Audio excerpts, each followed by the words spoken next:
Hello, and welcome to the Asset Servicing Times and Securities Finance Times panel discussion on accelerated settlement, which is taking place here at Cybos in Toronto. This examines the US and Canadian transition to T+1 securities settlement scheduled for May 2024, with Canada scheduled to trade using next day settlement on the 27th of May, and the US scheduled to migrate after the Memorial Day public holiday on the 28th. In proposing the T+1 project, market authorities have indicated that the shorter T+1 settlement cycle will reduce credit risk, it should reduce market risk, it should reduce liquidity risks associated with settlement failure. And also by shortening credit exposure over the settlement period, this is also expected to lower margin costs, to improve mobility of liquidity and collateral, and potentially also to reduce the capital costs of trading.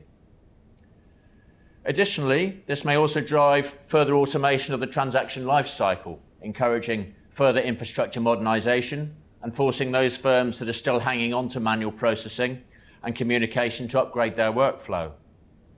This appears to have been one crucial lesson that we've learned from the India's experience with T+1 migration, which was managed via a phased migration beginning in February of last year, February 2022, starting with less liquid securities and moving progressively through the more liquid names, culminating on the 27th of January of this year, 27th of January 2023.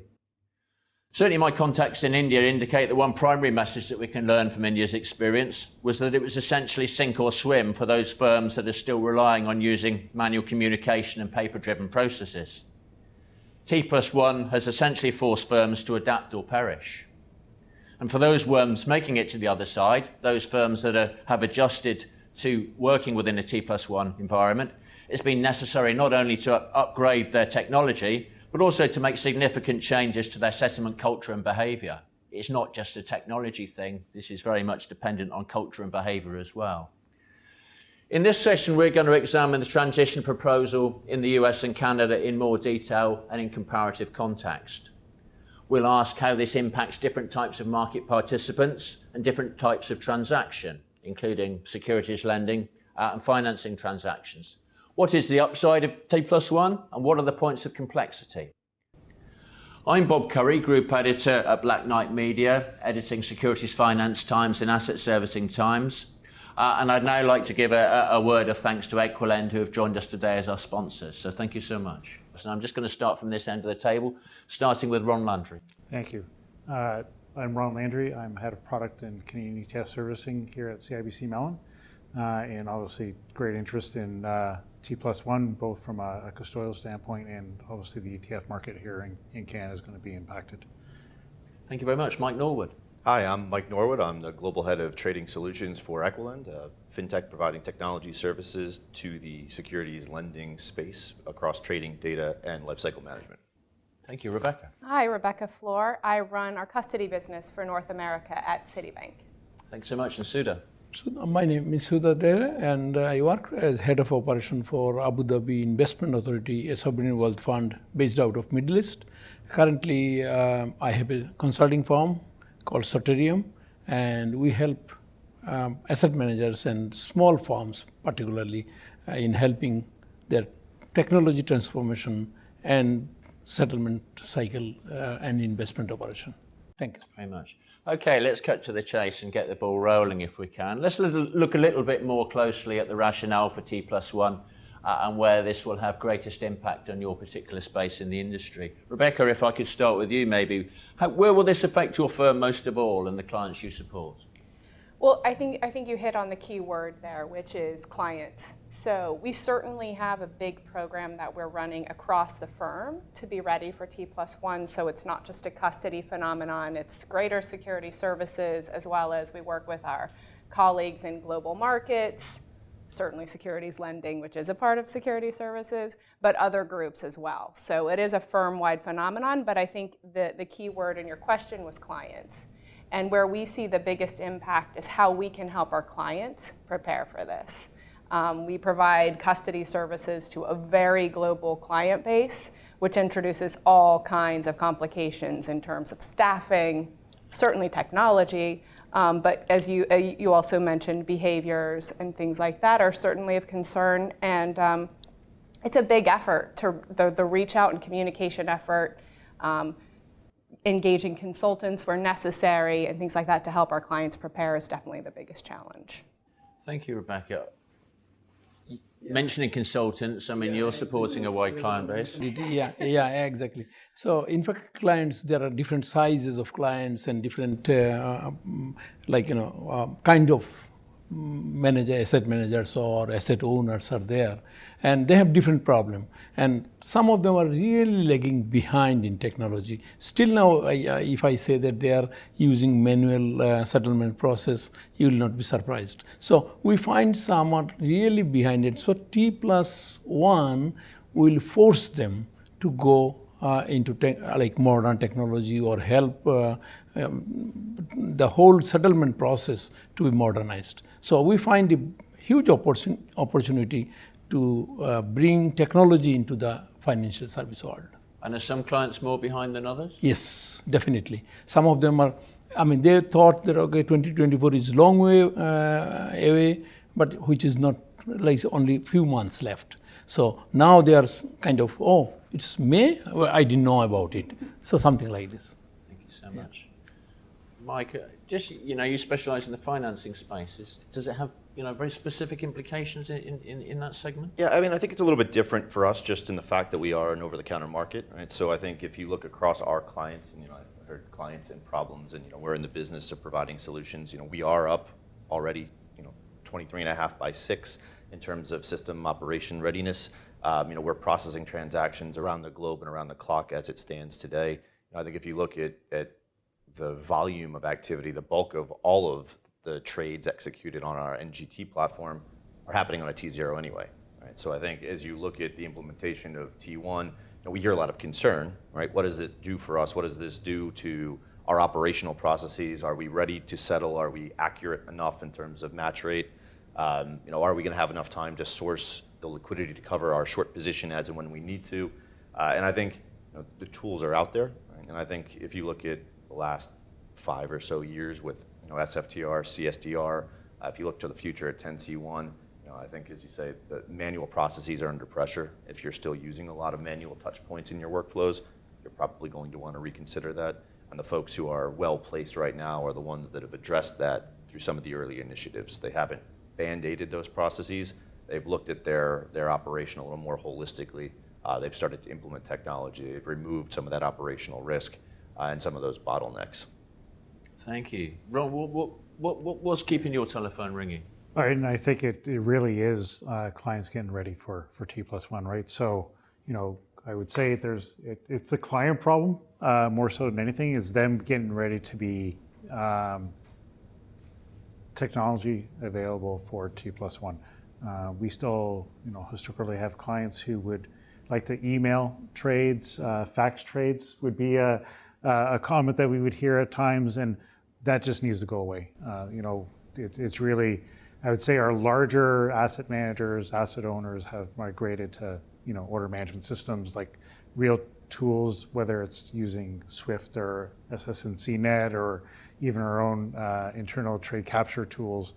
But those clients that are lagging, they really need to get to a technology solution that will enable them to survive in T+1. Because if they don't, I think they're going to have some real challenges from that perspective. So as a custodian, we're good. Now it's just spending the next number of months really educating clients who have questions and concerns around, and it's interesting, most of their questions are like, are you ready? And we're like, we're ready, are you ready? Right, and then explaining really what they have to do to be ready. And is, by implication, the panel's feeling that, there is certainly a cohort of clients that are not ready?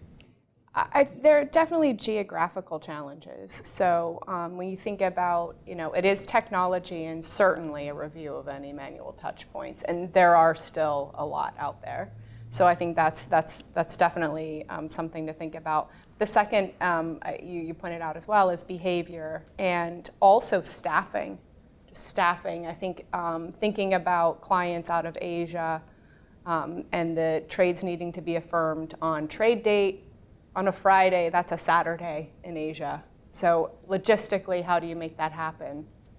With various workforces, workforce rules and regulations and things like that. Similarly, even in Europe, people are asleep by the time some of these processes need to be finished for the day. So I do think that presents challenges that even though clients are thinking about it, still they have a lot to overcome to be ready. Interesting, yeah. This is not our first migration. I mean, obviously the US migrated to T2 in 2017. T+2 was really the first component or the first tranche of CSDR, the Central Securities Depository Regulation in Europe, back in 2014.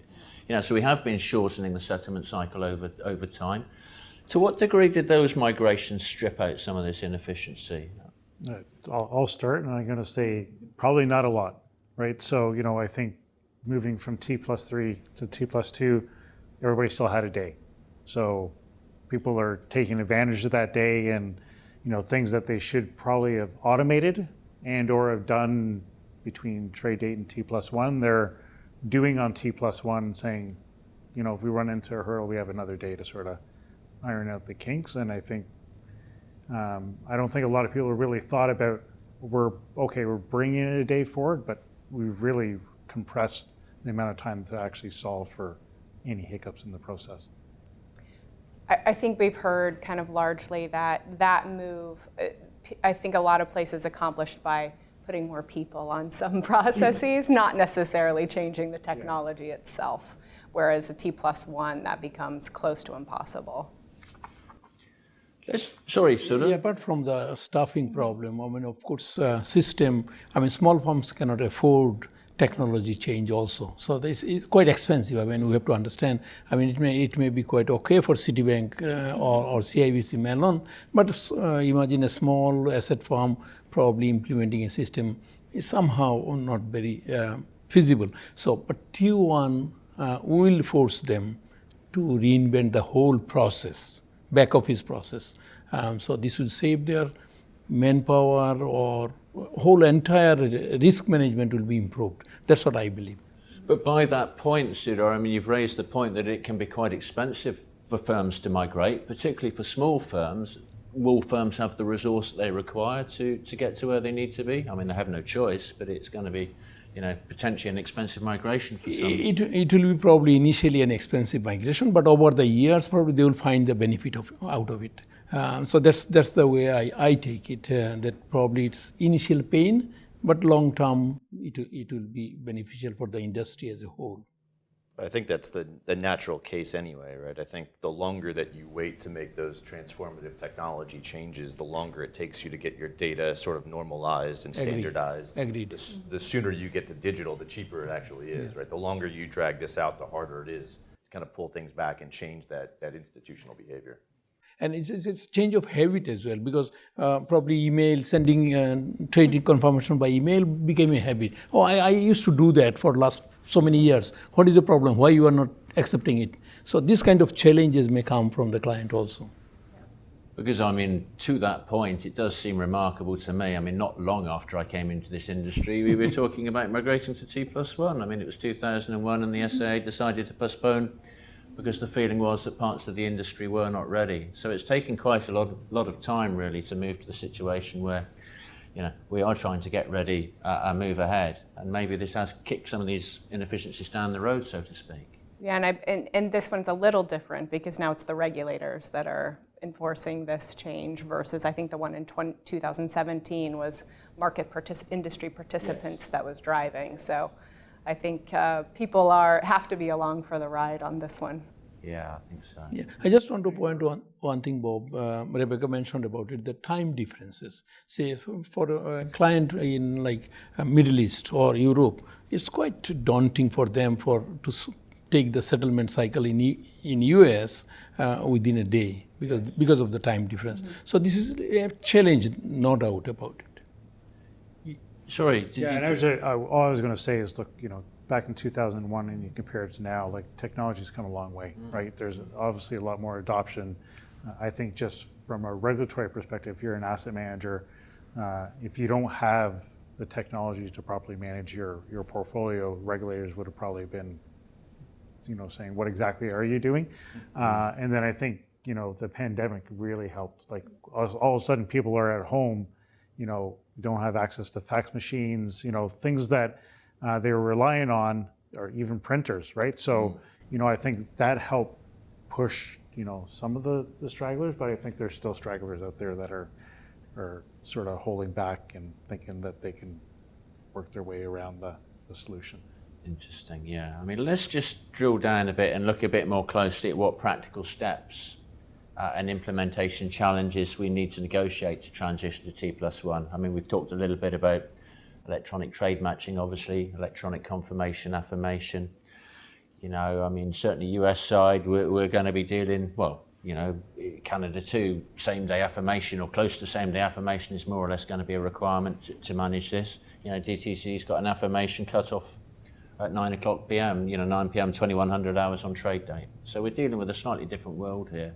Could we just drill down a bit further? What in your eyes is needed? What steps do clients and yourselves need to clear to get to a T+1 regime? Well, we definitely spoke about already the review of any manual processes. Why are they necessary? Is there not a way to address those? I think as well, looking at different solutions that are available, different automated FX solutions. I'm sure there are some that you'll speak about on the securities lending side, but looking at some of those, I think DTCC itself has some tools that they make available to clients.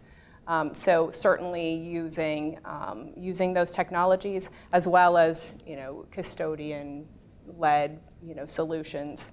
So I think like affirming on behalf of clients, different things like that will definitely. I think you'll have probably use one of many of those to really reach your each firm's solution and readiness. And I think on that it's even if it's an automated process, is it real time or is it batch driven, right? And if you look at the world that we live in, certainly within securities finance, maybe we're using close of yesterday's prices still for the most part, and I think people are half an hour batches. That's not really a big deal, but when you only have 2 hours. Suddenly that 30 minutes becomes a massive problem in terms of making sure that your trades are matched, that you're instructed, and that you got your instructions and trades out in the market to settle and cover that position. So if you miss the batch, you're in trouble. Exactly. And I think that's what's giving people a lot of pause around the recall space in particular, is how real time are the sell notifications coming back from the underlying funds and the underlying fund managers.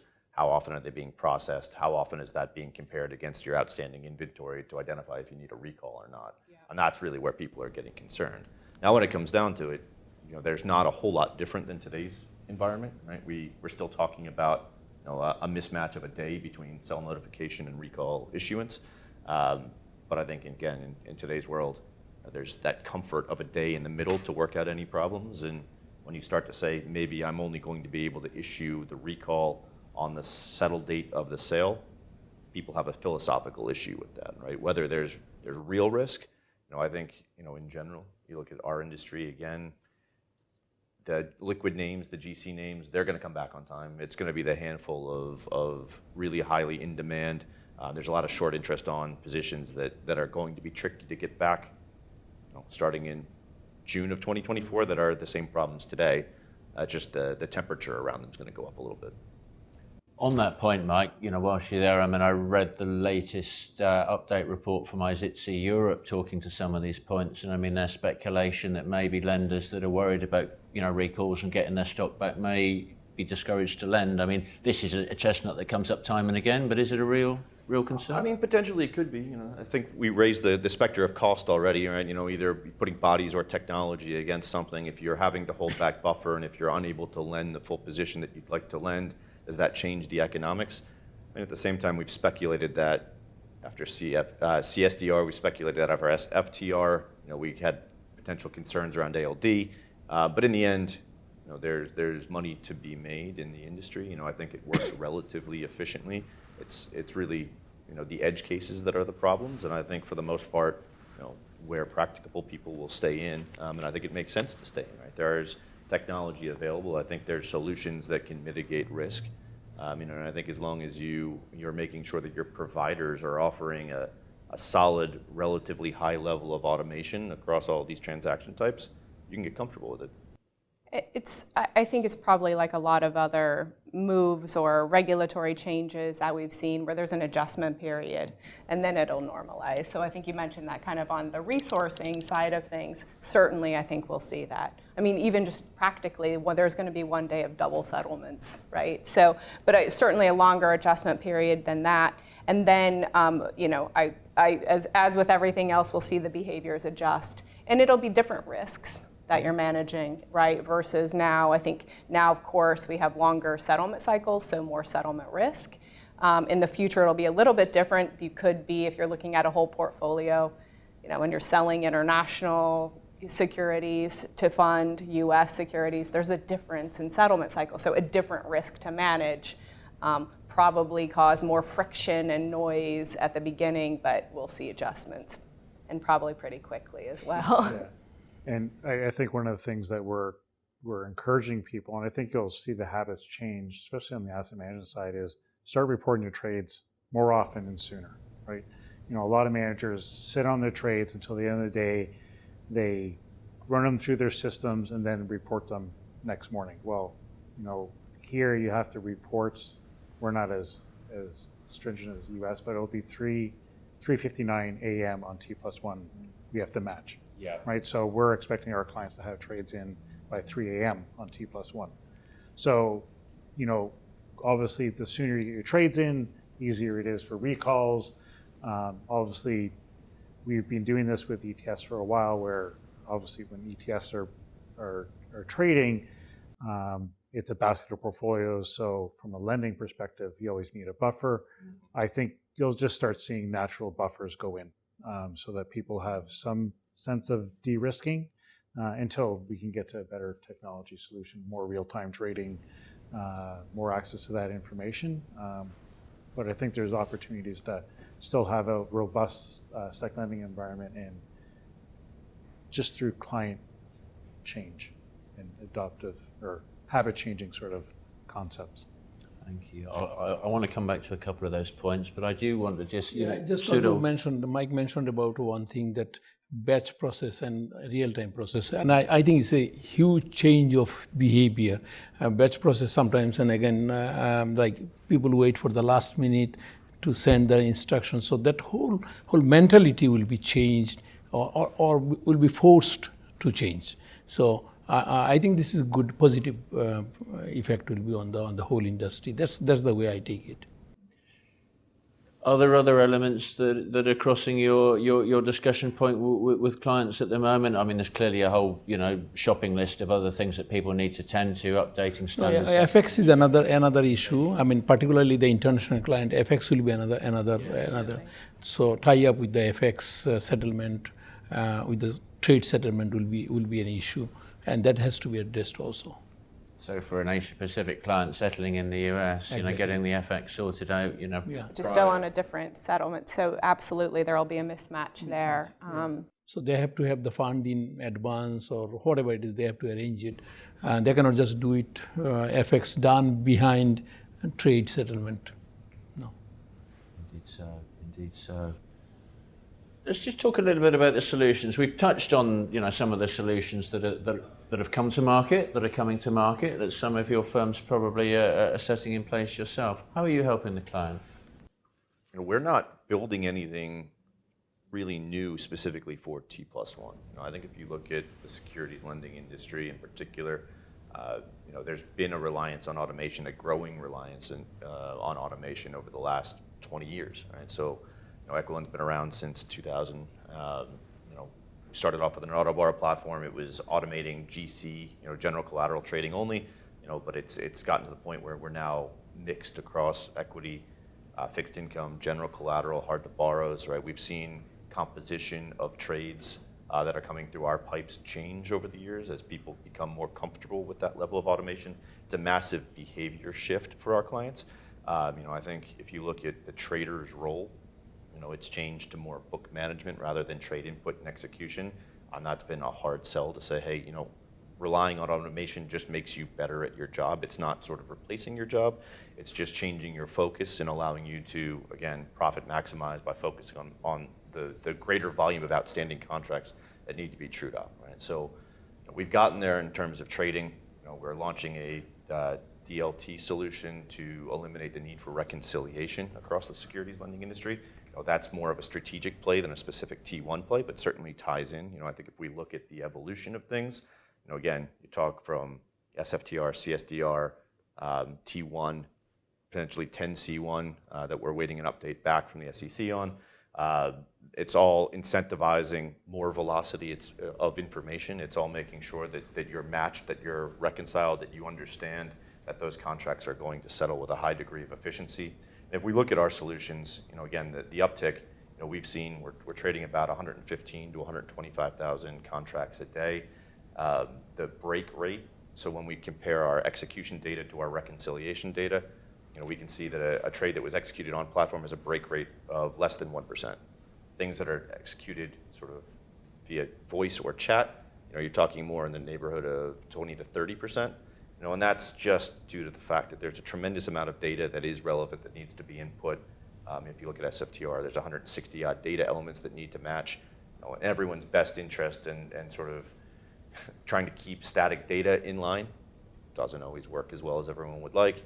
We're all doing multiple things. You're answering multiple phone calls. You're wearing multiple hats. It's hard to be 100% accurate all the time, but that is what the regulatory regimes out there are beginning to demand. So you have to rely on technology, embrace it, or really don't. But that's, I guess, a little bit at your peril.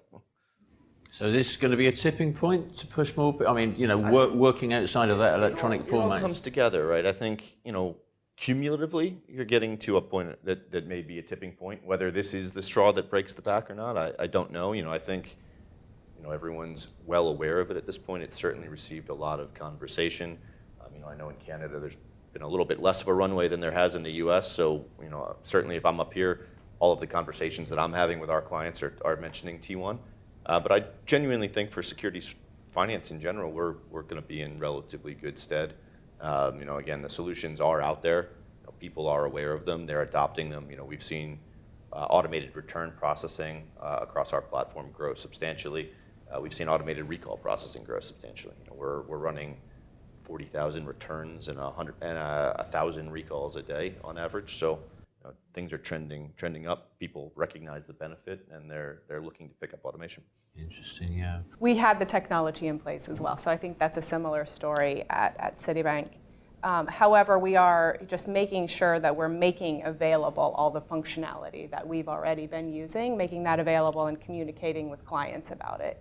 The other thing, we've talked a lot about technologies, but we are looking to, and we definitely view this as, I think you kind of mentioned this, we view this not only as a US phenomenon. India obviously already moved, Canada is coming at the same time as the US, so is Mexico, and we know that other European countries have started talking about it more as well. So we definitely view this as, kind of one of the first steps toward a global move to T+1.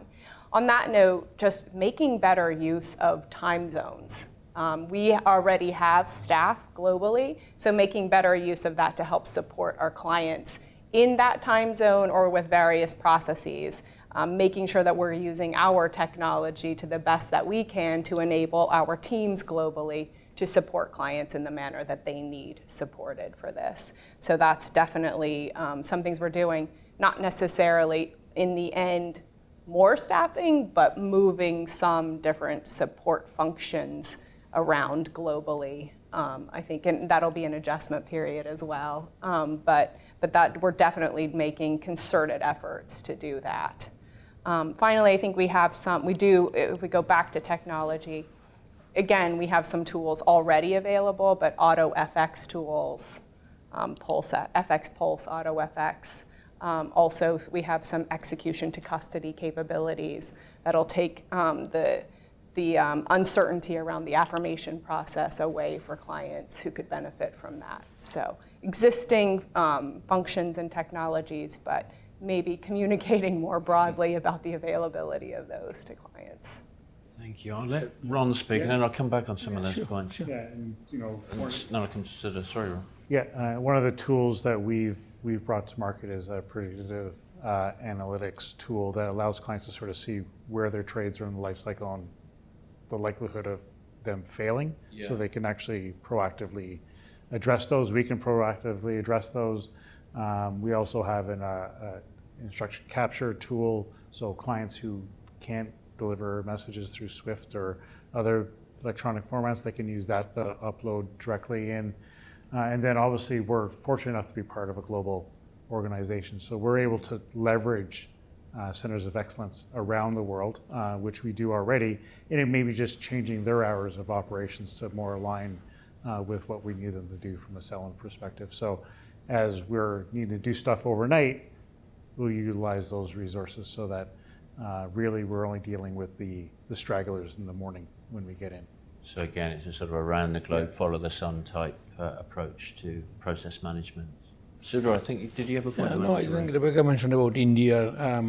Taiwan had T+1 for a long time, probably you know, I mean, and they were successful. So India, again, initially they had problem, but then they're stabilizing it, you know this. So I think eventually US, Canada will be successful, there is no doubt about it. And all of you mentioned about there is a lot of availability of technology. There is no shortage of technology. Custodians are supporting their clients, there is no doubt about it. But again, I think I am repeating it. Clients' shop has to be, their behavioral change need to be done. Because again, we are working on a project currently. One organization, trader will do the trading and he will even pass on those trade tickets to the settlement guys whenever he feels like. When he is going for a coffee shop or something, then only he'll drop it. So that kind of behavioral change has to be changed. So I think more of the process change is important rather than technology. I'm not saying technology is not needed, but mentality has to be changed. Absolutely. And I think that's a really good point. You know, human behavior is one of the highest hurdles we face as a technology shop, just trying to get adoption of our tools, right? They're out there, they're implemented, but you know, again, if it's not communicated more clearly, if it's not, the clients aren't educated in how exactly to use it and how to use it in its best state, you know, you run into situations where they think, oh, it's just easier for me to do this myself, or I can just, you know, bang out that trade, no problem, and then you're dropping something off at the settlements desk, you know, 10 minutes before close, and you've got a headache for everybody, right? You know, Mike, you've mentioned the front to back element, the pre-trade right through execution, through settlement and the collateral. Rebecca talked about the execution to custody piece, and Ron, you've touched on that as well. Is that end-to-end sort of view increasingly important, both in terms of having good settlement husbandry, but also making the sort of the risk analytics, the predictive analytics, where you can spot a potential of risk failure early and address that early? Is that becoming a more important piece in this element? I think the integration of all that is massively important, right? And the ability to cull through all of the millions of lines of data that are out there and to pull those insights out, right? The predictive analytics thing sounds awesome, right? And immediately my head jumps to, well, if you are expected to fail in this, what action are you supposed to take, right? Can you trigger a request to borrow securities to cover that failing trade? Are there ways for us to sort of work with other providers in that space to make sure that we're integrated and that we can bring that efficiency to light, right? Because we can build a facility for trading, but if it's not integrated with those insights, or if we're not providing those insights because we don't have the data from our clients, we sort of have to work with others to make it as effective and efficient as it can be. I would say this front office, back office, middle office, these concepts will eventually change because it, as you mentioned, it has to be integrated. Because the moment we say front office, and front office has their own process, middle office has their own process, back office has their, then you cannot integrate it properly. So eventually, I think this whole front office, middle office concept will be changed. It will be integrated so that trade can flow very quickly and matching can be done quickly, settlement can be done, and any problem can be detected right at the beginning rather than waiting till the end. So that will be probably the eventually will be achieved. What's the primary barrier, Sudha, in terms of where we sit now? I mean, we've seen the tools are available. You can do end to end. This has been available for quite a long time, really. but not everybody's using it. We've established that. Where do you see the primary barrier? I Is it see, cost? again, as I said, in my practice, I see it's more of behavior, more of culture. We used to do this way. So that's kind of first sentence I get always. We are doing it for donkey's year. Why you want to change? So that's the first sentence. So that has to be changed. So I think it slowly has been changing. exactly, agree. But I think that that regulations like this will kind of be a catalyst for that to kind of pick up. Yeah, so it's a good move. The T+1 is coming from the regulators rather than, as you said, market participants. So it's kind of a force down that, hey, other countries can do it, why you cannot do it? And I think you mentioned earlier, Rebecca, the DTCC is also helping a lot of technology platform to help the entire community, to be honest.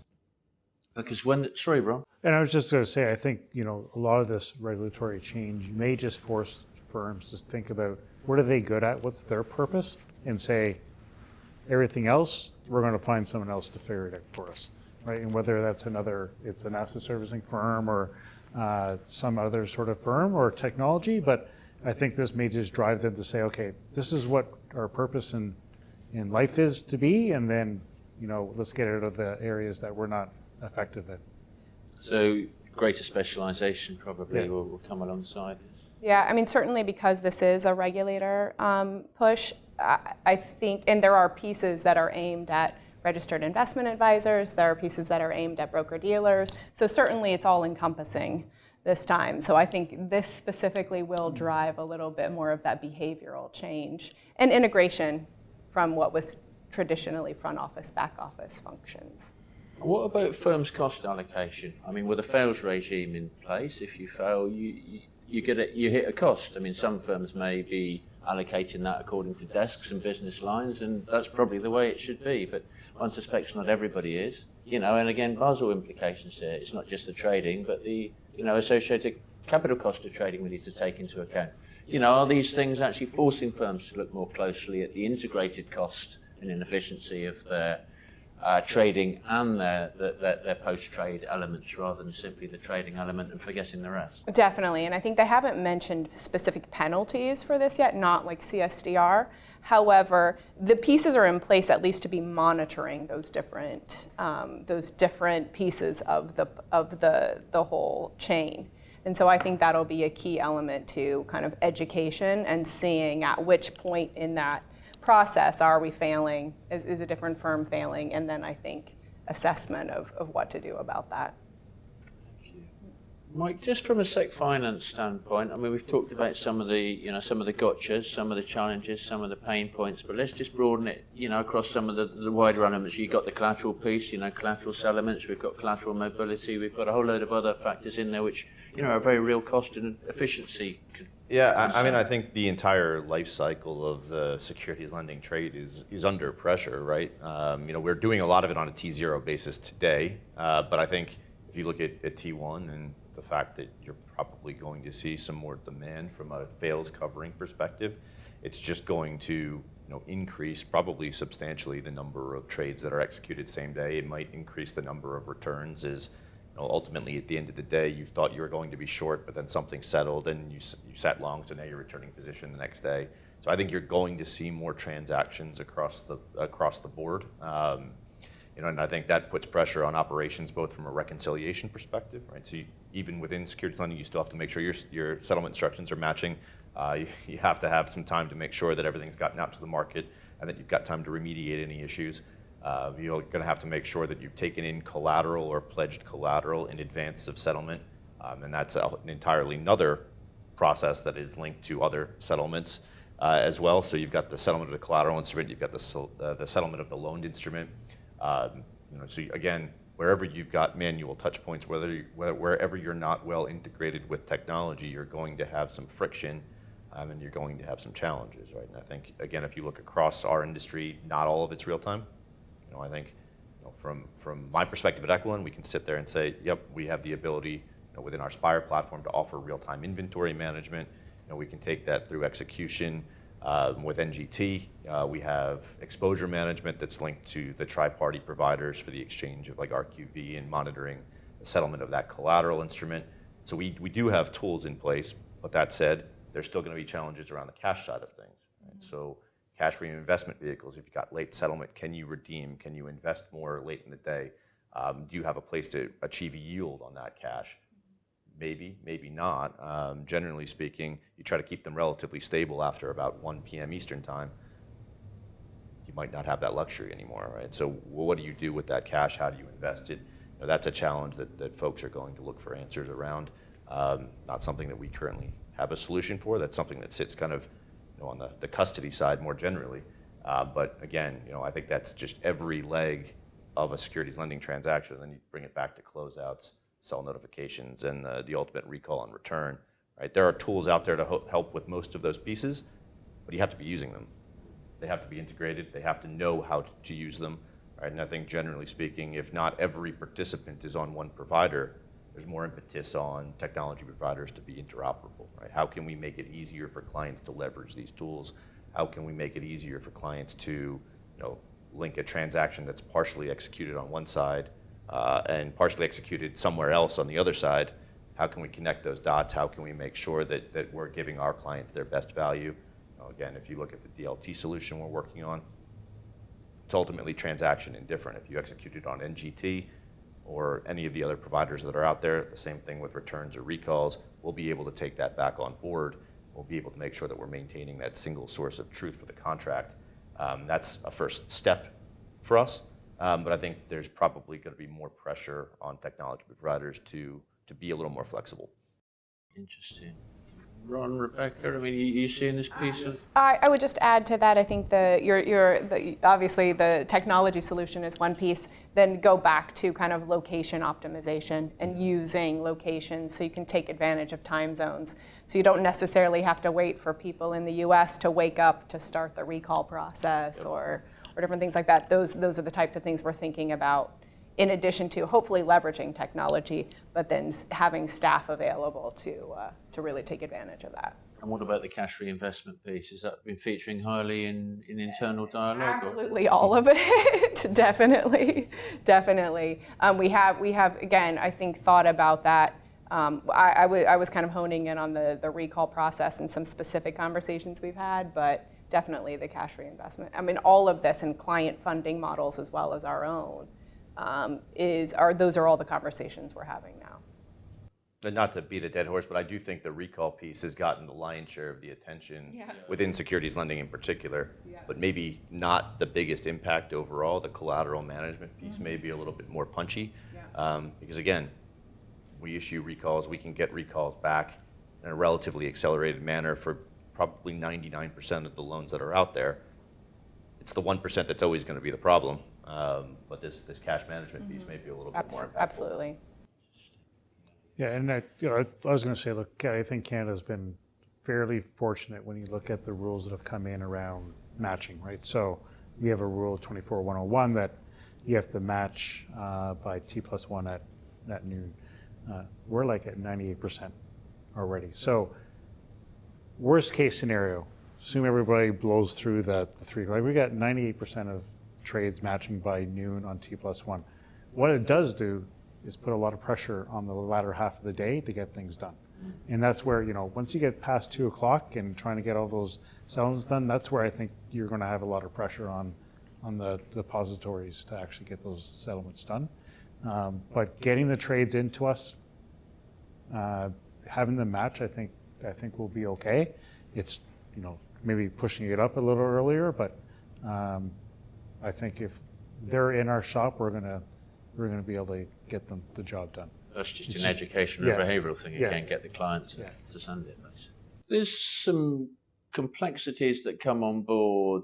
For example, when you've got pooled vehicles that maybe are invested in instruments that don't settle T+1, for example, or even on the ETF side, as I think, Ron's touched on and others have touched on, there are some complexities around this piece, which, at least in my humble estimation, didn't seem to be very clearly worked through when the SEC put the May deadline in place last year. I mean, there's some big steps to take before those are resolved.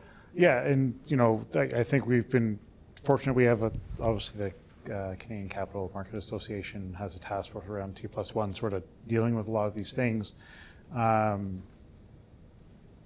For moving T+1 to T+2 to T+1, the regulators here, the rules that govern funds and ETFs is 81-102. They're not changing the legislation, so there isn't a force to go to T+1 for primary market settlement.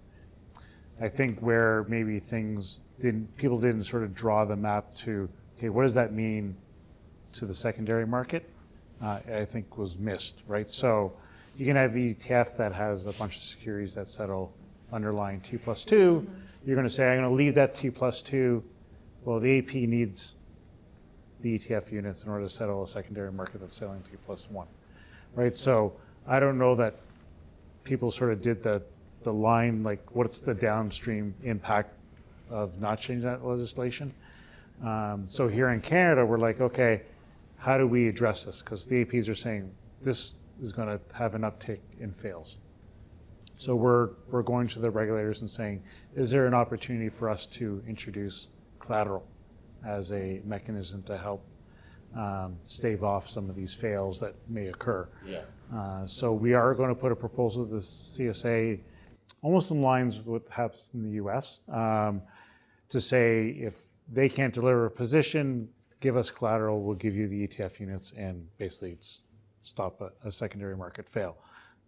So that's the things that we're trying to work on, trying to get broader industry participation and agreement that this is the best step forward. Because I don't think anybody's really wanting an impact from a primary market to impact the secondary market. So we think that will help. And then, another area that we're looking at is almost introducing the same NSCC central settlement for ETFs. Here in Canada, that's going to be obviously a few years, many years out from now, but it's really trying to hit that May 2024. What are the things that we can do to stave off any sort of downstream impact to moving to T+1 that maybe people didn't really think about when they said, let's leave everything the way it is for investment funds, not really thinking about what the downstream impact is. I think that's a good point. And even in the US, ETF funds that are domiciled in the US but are investing in global markets will have a misalignment that they need to manage. And outside of ETFs, even just kind of clients looking to redeem global securities in order to fund new US positions. We spoke about it earlier, but certainly it's the case we'll be managing different risks. So yes, some risks come in, others are introduced, and there will be an adjustment period, I think, for all of those cases. Are we confident that some of the measures that you've talked about, Ron, will be sufficient to repair that the transaction between the authorised participant and the ETF issuer and the discrepancy with the secondary market? Yeah, I think so. Obviously the task force made up of all the industry participants that are impacted by this. So, as long as everybody's upfront about what the challenges are, what they need in order to be successful, and we can work as a group to sort of say, okay, how do we solve this short term, and then what's the long-term things that we have to do as a marketplace to just improve overall settlement. And I think there's a lot of things that can be done, but it's going to be really requiring the CDS or the depositories to sort of come to the table and want to participate with us to say, how do we make this whole settlement process better? And ultimately that's going to make the end investors' experience better. Thank you. So did you have a point you wanted to raise at that point? No, I think Rebecca mentioned it because there will be a mismatch, different time zone as you mentioned, effects as you mentioned, global securities versus US securities or European securities. There will be a mismatch, and so eventually it will be sorted out. It will take time to smoothen the whole process, but then again, it may not happen on the day one. But I'm sure about it, the market participants or clients will eventually develop procedure, whatever it is, to smoothen the whole process. We're talking about a T+1 migration, and we don't want to get ahead of ourselves, but already the market is talking about, whether T+1 potentially represents the prelude to same-day settlement, to moving to T+0, to moving towards intraday. What does the market herald over time? Well, you asked the question earlier about, you mentioned that T+1 was spoken about in 2001, I think you said. And I think obviously if it was started to be mentioned in 2001 and it's implemented in 2023 or 24, I think won't be that long of a period until we reach T0. I think we all kind of think that this is a precursor to real-time settlement. We're not going to T0 in our current technology settlement process. Like, something will have to shift, and people, in every market will have to introduce a new way of doing it. Using existing technology, I think we would struggle to get to T+0. Just in conversations with my US counterparts who, on the ETF side, they're looking at how do they settle with the APs on T0, and it will be manual, cumbersome. We're talking about true-ups, we're talking about adding additional value to a prior day's valuation, more delivery of collateral, probably more buy-ins because you're going to run into some problems. So definitely, if that's an example of what T0 is going to look like on a smaller scale, I think we're a long way off from getting to T0 if we're not looking at new technology solutions. I mean, some of the prototypes we see in your space in the industry, Mike, they're it's tokenized cash against it's digital cash against tokenized securities, and these are clearly not being done at scale. They are minutiae transactions, if you like. Yeah, I think that a lot of the things that we can do now may potentially be building blocks that allow us to get to T0. But where I said T1, I don't really look at it as a massive headache for the securities lending industry.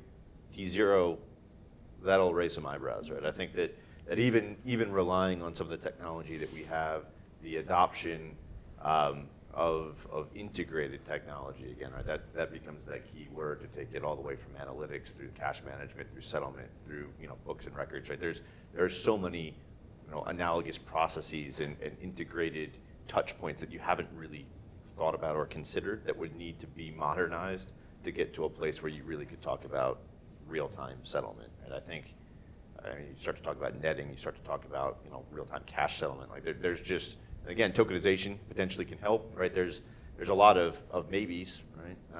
But I don't think we're really ready to bite that off as a global industry right now. I think that would be a massive challenge. It's a big step from here. Yeah, and I would like it just on the shorting side. Like here, you have to actually be able to source the borrow before you can short, right? Like, how do you do that in this current environment in a T0, right? Doing the locates, yes.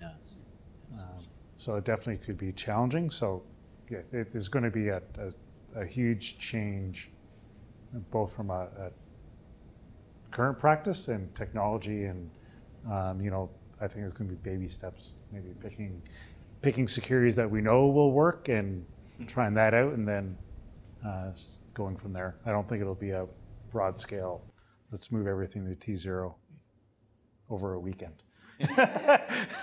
Probably T0 is theoretically looks good, but I don't think practically it will be good for the industry, because particularly US is a huge international market. And even think about, again, I'm coming back to Middle East. Think about an investor from Middle East. When US is operating, they are sleeping, or for that purpose, India. It's technically is not possible. Otherwise, US will be like, US market will not be very helpful for those overseas investors. So I don't think T1 is fine, but T0 I think it is practically is impractical rather. It's getting the financial press excited, but perhaps not wholly practical in. Yeah, but I would say it will not happen. Probably not in my lifetime. Probably in 50 years down the road, there may be something that we can condense the time zone. I don't know. I mean, that's the different discussion. Probably will not be here for that discussion. Yeah. We've covered a lot of ground, and it would be nice if we can provide some advice and some advisories to wind things up. I would ask each of you, just in concluding, to just summarise some of the key points you've taken from our discussion today, but also some of the key recommendations maybe you can provide to clients in helping them to make this T+1 adaptation. I'll start with you, sir. I'll start, yeah, because again, May 2024 is not that far away from today. I mean, we may think that it is again 7 months away, but 7 months will go very quickly. So many clients, again, as I said, I'm advising them, and they think, oh yeah, 7 months. Don't worry, we can start sometime in January. So I would say start early, start now. You are already behind, because if you have to change your process, procedure, technology, it takes time. You have to do the testing. You have to prepare for D-Day. You cannot do it on that day. So start early, start now. That will be my advice. Thank you. Rebecca? Review all processes globally. Looking out for any manual touch points, for sure. Manual processes. Also thinking about all of the different parts of your process, funding, FX, treasury, operations, trading, brokers, counterparties, and communicating with that entire suite of processes to make sure that they all know what compliance means for each of those different areas. Thank you. Mike? Yeah, I mean, I'll echo those points. I think it's evaluating your processes. It's making sure that you understand the technology solutions that you have available to you. It's looking on the industry technology providers, as well as even your counterparts and your peers as resources, right? We should be having conversations about this stuff. And I think this forum's a good example of that. So thanks everybody for organizing. But in general, it's integrated, right? We are all linked together. Even if you think securities finance is a little piece of this, and there's the primary market settlements and everything else, it all comes together, right? So we need to make sure that we're working together. We need to make sure that we understand the impact of making changes in one area of the organization and how it's going to play out elsewhere. But most importantly, make sure you paid attention to those manual touch points.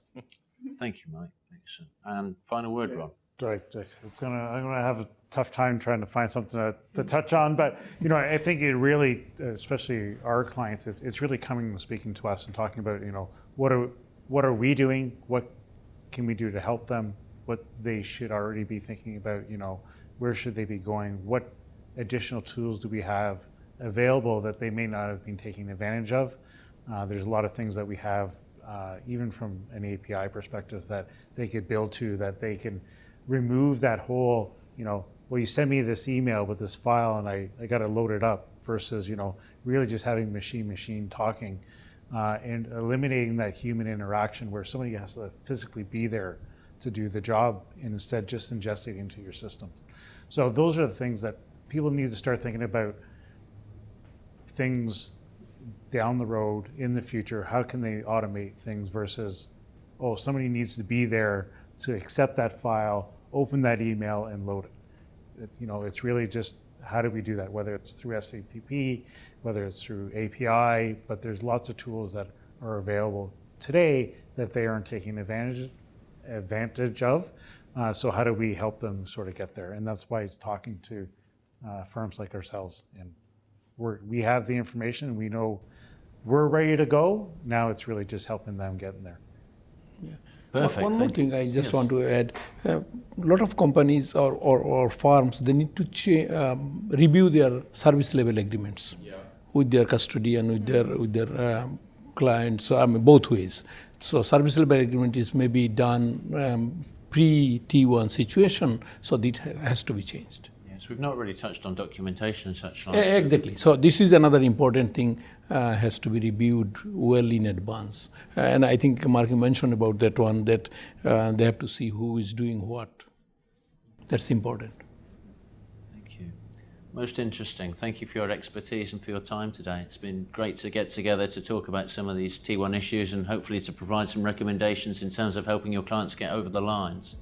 Thanks to you and to the Asset Servicing Times for organizing this panel. Thanks for having us.